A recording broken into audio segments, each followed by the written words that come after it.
Just on Jordanian Airlines now. Thankfully there's plenty of leg room, so that's always good, that's always important, and about to take off.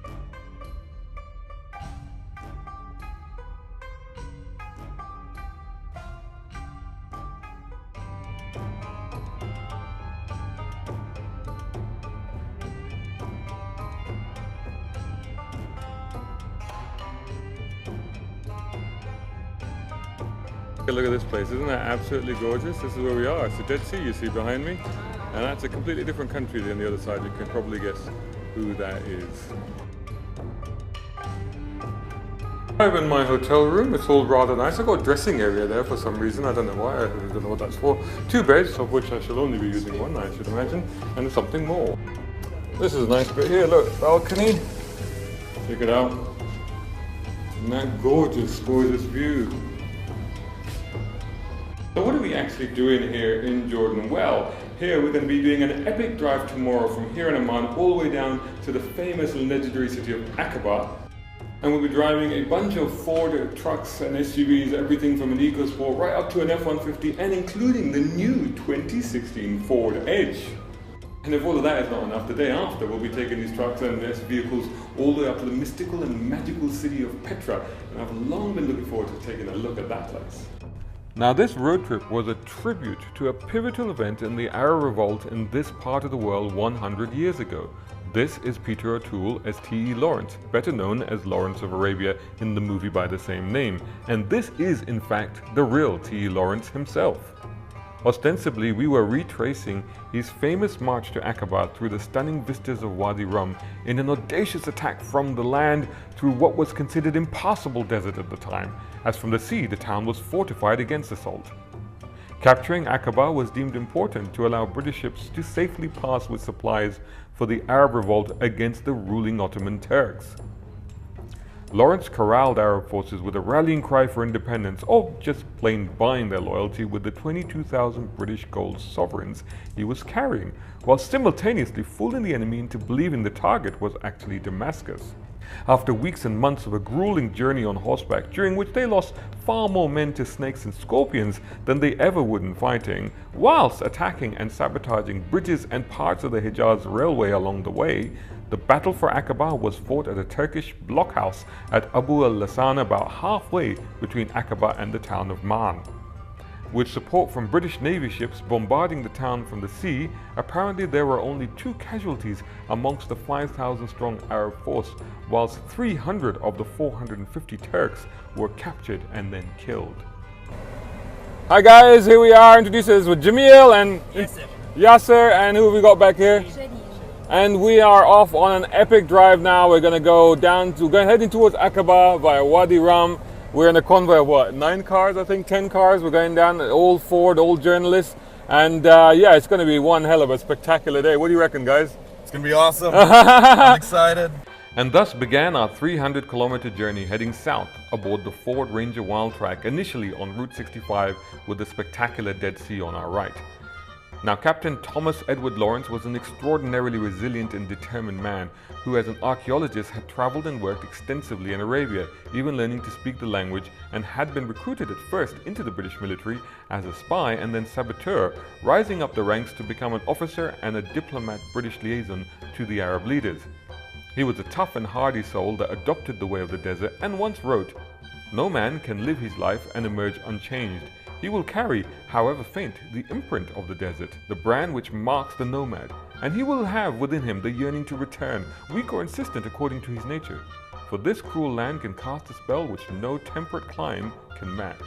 We car journalists, on the other hand, are a bunch of wimps, so we were to forego the camels and scorpions for luxury resorts and the air-conditioned comfort of the stupendous lineup of Ford SUVs and trucks that would serve as our steeds over a course of a day's run from the Dead Sea to Aqaba. So what's the Ford connection? This incredible and rare footage of T.E. Lawrence, who was clearly a petrolhead, driving a Ford Model T in Wadi Rum with King Faisal. Amazing. You can see our social media posts from the event by searching hashtag #GoFurtherInArabia, hashtag #VisitJordan, and hashtag MME on the road. So here we are, we're at a petrol station somewhere in Tafila, I think, district. We've been driving 8:30. It's now 11 o'clock. So we're driving about 2.5 hours. We've been up and down some mountain roads, some really spectacular scenery. And you know, here's my driving partner, Walking around. Gandalf the Little. And there we go. More people on the trip. More people on the trip. Look at this. We're on road trips. Richie, the legendary Richie, there he is. And we're just taking a little bit of a breather here before we head on. And we're going down towards Wadi Rum within this spectacular lineup of Ford products you see here. And we were driving the orange Ranger. I don't know what that is. We weren't driving this truck, which is quite spectacular in itself. We were driving, oh, there it is. There's our Ranger over there. I think we might be getting back into that one.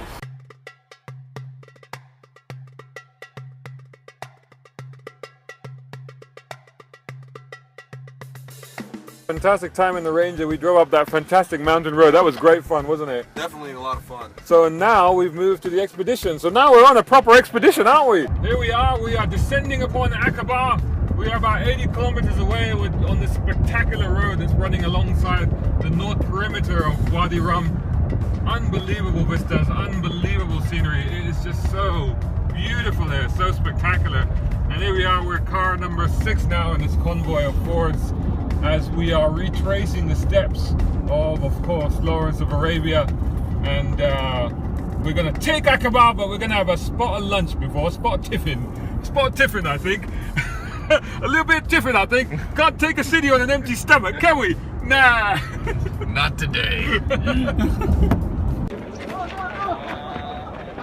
People racing for cars as we're about to set off after a short break here at this little cafe and gift shop. Got a nice cup of tea from there, and a wonderful little desert castle bazaar. Actually, very nice little people fighting, falling over. They're still fighting in the car. 2 guys in the driver's seat. 2 guys in the driver's seat. Very dodgy stuff going on. I don't know. Let's go. Just show you around this beautiful gift shop. Fantastic paraphernalia. Lovely stuff there. And yeah, I picked up a few items myself, as you can see. Couldn't resist. Lovely place.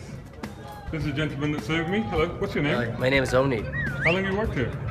It's a new shop around 3 months ago. 3 months ago? Yes. Beautiful shop. Thank you, sir. Lots of cool stuff here. Welcome. I wish I had more money because I'd buy more things. We should to thank you to be in our country, sir. Thanks so much. Welcome Thank to you. Jordan, and thanks for coming, sir. Thanks so much. That's You're most fantastic. welcome. Soon after this stop, we headed off-road to take in the jaw-dropping vistas of the fabled Wadi Rum, where, as well as obviously the movie Lawrence of Arabia itself, Transformers, Revenge of the Fallen, Prometheus, and The Martian, amongst many others, have been filmed. The rugged rock formations and seared desert surface of the amazing Valley of the Moon, cut into the sandstone and granite rock of southern Jordan, both enchant and inspire awe. One of the rock formations was named the 7 Pillars of Wisdom in the 1980s after the book by Lawrence, inspired by his adventures here, though it only appears to have 5 pillars. Anyway, he described Wadi Rum as vast, echoing, and godlike. Matt Damon, when he was filming here for The Martian, said, "I was in awe of that place. It was really special. One of the most spectacular and beautiful places I have ever seen, and like nothing I've ever seen anywhere else on Earth."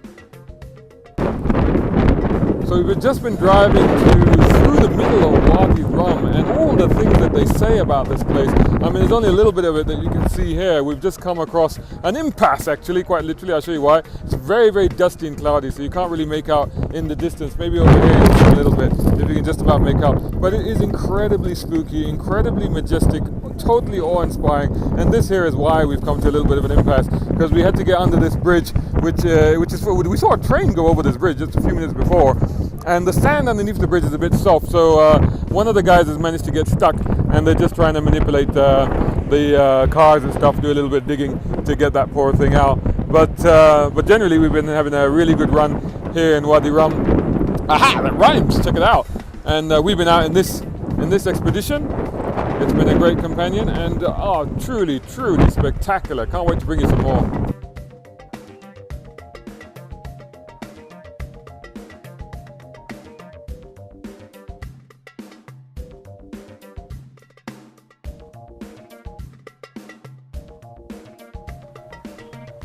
So it's 3 o'clock and we finally now found our camp. It's called the Captain's Desert Camp, in fact, And this is where we're stopping. It's not very far at all from the 7 pillars that I was showing you earlier that inspired T. Lawrence so much, and he wrote that book, 7 Pillars of Wisdom.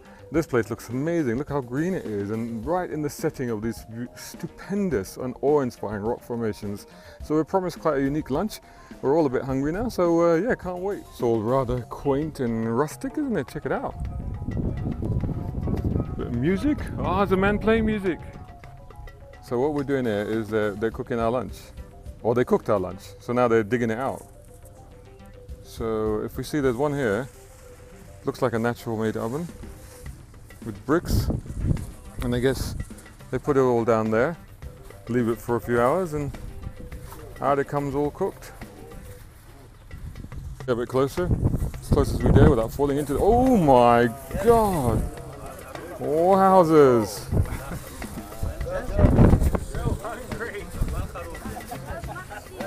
That's the ultimate underground barbecue right there. Whoa, there's that, and that wasn't all. Whoa, that's serious. And that's what we'll be eating.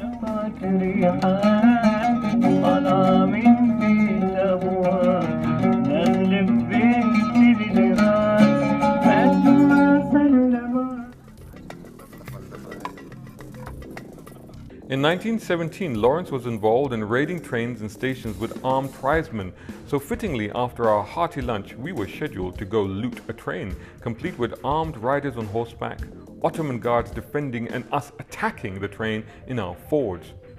Donning my Arab headgear that I picked up at the Desert Castle Bazaar gift shop just before we headed off-road into Wadi Rum, I really got into the part and perhaps just a little carried away. There we are, we're all set and waiting. The horsemen are over there. Here's the gang. What we've got Jimmy the pirate. Angry pirate. We got what's your handle?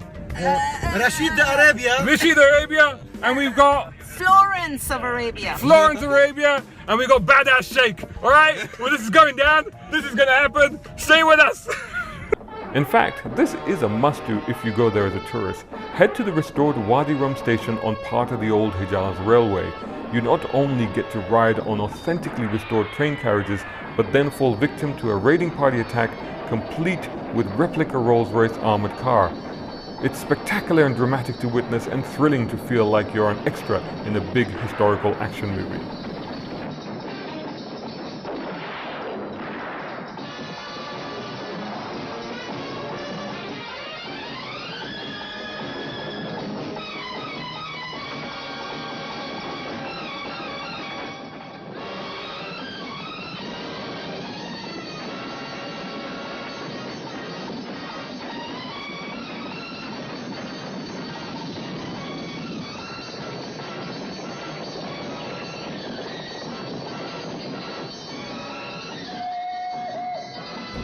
Oh, what is that thing? It's like a mini That's tank. a Rolls Royce! That's a Rolls Royce! The old Rolls Royce armoured cars!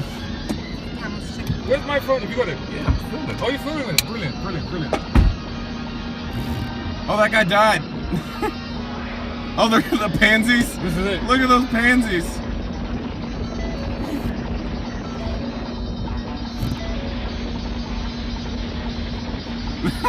Yeah, they didn't really put much of a fight. No. We surrender! Hey! We got the train, now we're just waiting for instructions. We've captured them. We captured the train. We've captured the train. Now that is an old Rolls Royce, or what appears to be an old Rolls Royce armoured vehicle. We've got gunfire. We've got people being shot off the train.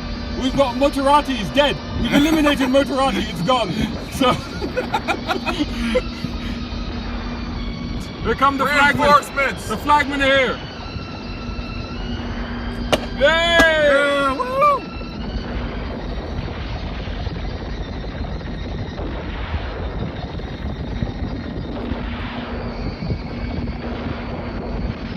Is he gonna ride back? Yeah, he's missed the train.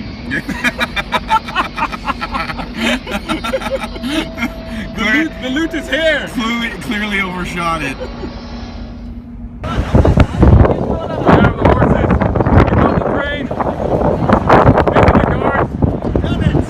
We've done it!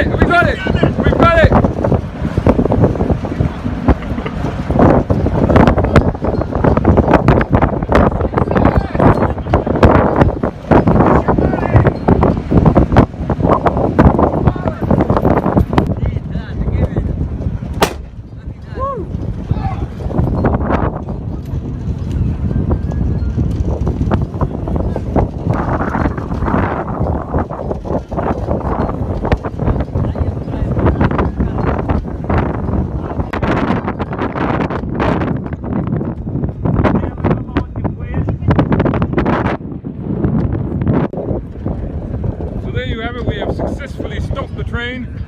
There it is. These are our victims. They are our victims. We stopped them, we dropped them. This is the old train. Look at the carriages, aren't they beautiful? I don't know if you can see, there's too much sunlight in the background. And this is my compadres in crime.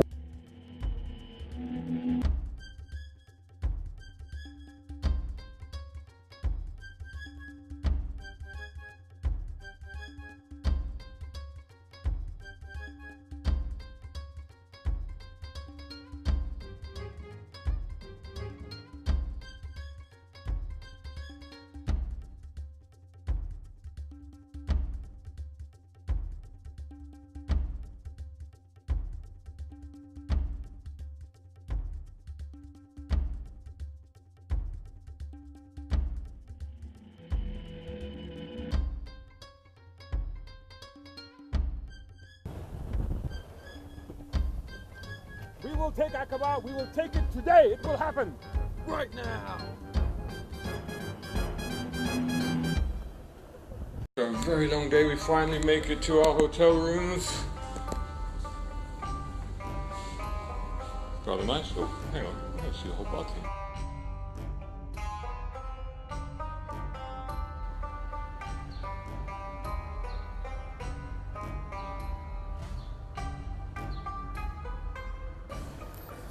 So we had an epic day yesterday, a long drive from the Dead Sea all the way down to Aqaba. On the way we checked out Wadi Rum, we raided the train, we ate local food and had a fantastic old time.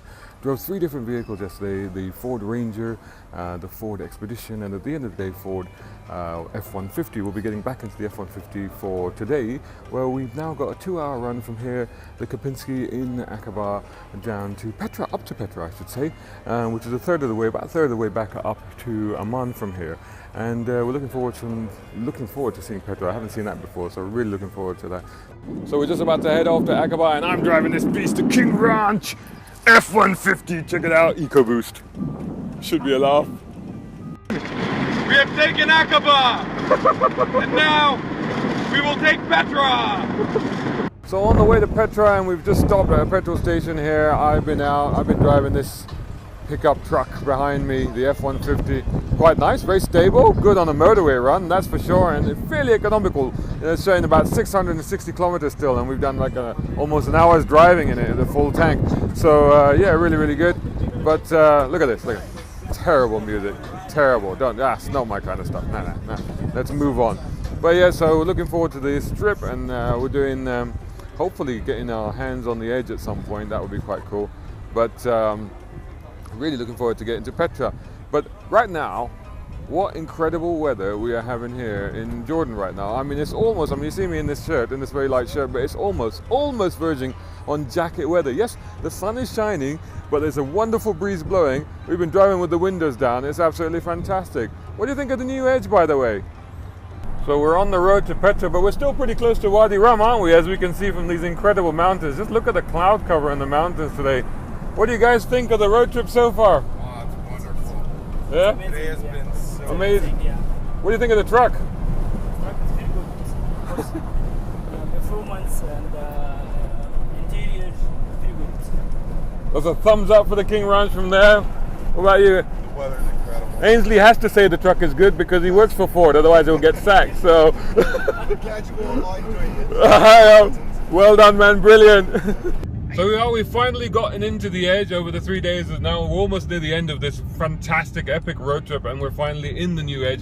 Jamil pinched the wheel before I could get to it, so yeah, good for him. Now, Sue, tell us about this car. What's new about the new edge? Well, the new Edge is all new, and this is a new generation of the model. So it's all new from the ground up. So everything from the suspension through the interior design and obviously the exterior look. We're adding 2 new powertrains, so it will have the standard 2-liter EcoBoost engine, and then the sport model will come with a 2.7 EcoBoost as well, with tremendous power, and then you obviously have the already existing 3.5 V6. So 3 engines, all with a 6-speed transmission with paddle shifts for more sporty performance. So end of the road for the Ford trip now here at Petra. We've abandoned the cars now and we're heading off towards Petra. We're going to go have a look there and then back to Dubai. But it's been a fantastic trip. Wonderful, wonderful, epic 3-day journey across Jordan.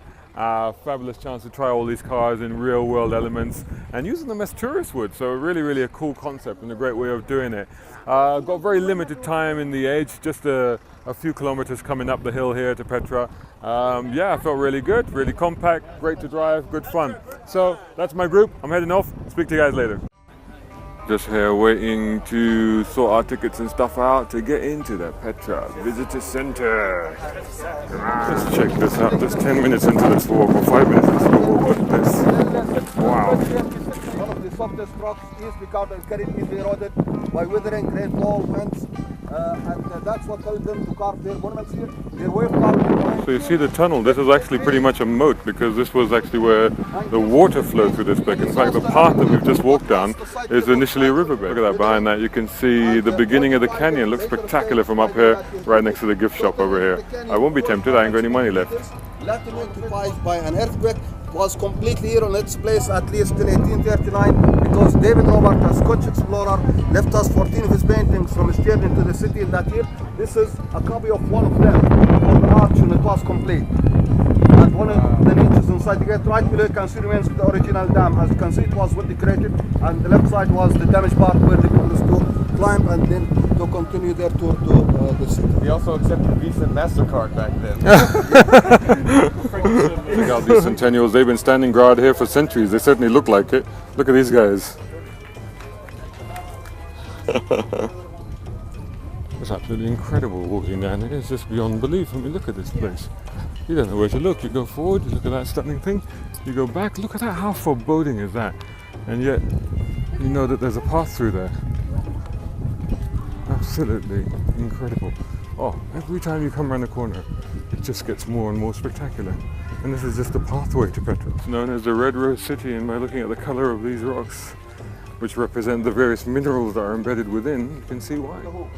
Now, all of both just decoration, and the only visible bit before the Swiss project, which had been done here between 1997 up to 2000, and the goal of it was to clean the canyon from the dirt, which was rising between 4 up to 7 meters. So the only visible bit before that project was the hump, the black part of the first coming. The rest below this line was hidden, and that's why the crazy Swiss engineer, who was the director of the project, done big mistake here. He used to work with shovels, bulldozers, trucks, nights time, without experience. Finally, after a fair bit of walking, we sketch our first glimpse of Petra. There it is. Bit of shouting going on. So after about 20-30 minutes of walking, we've just come through this final little crevice, and look at what's spreading out in front of us. That is just absolutely extraordinary. Unbelievable. Wow. Just wow.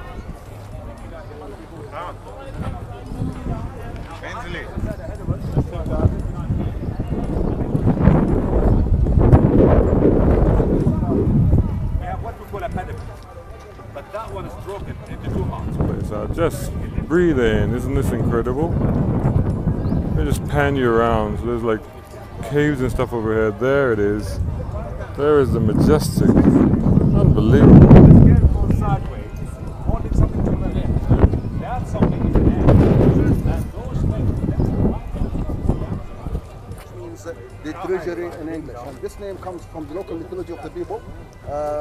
One of their mythologies said that the whole site was under the control of the pharaohs of Egypt, and that the pharaoh was in control, hiding his gold or treasure at the solid air or the jar at the top of the monument. When the treasure hunters heard about the mythology, they began to arrive here and they start shooting with their gun machines in the jar and the statue in the central part. So they tried to break the jar and to get the gold out of it. I tell you what, the walk back from Petra is not an easy one.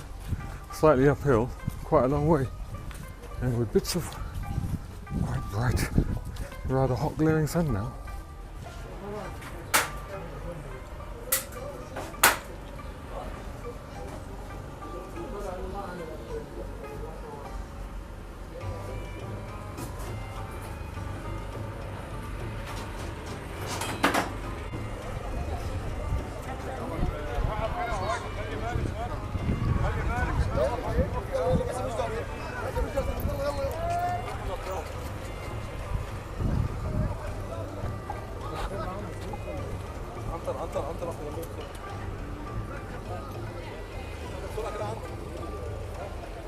Oh gosh, oh dear, dear. Ah, back at the gate. Gosh, that was a tough slog.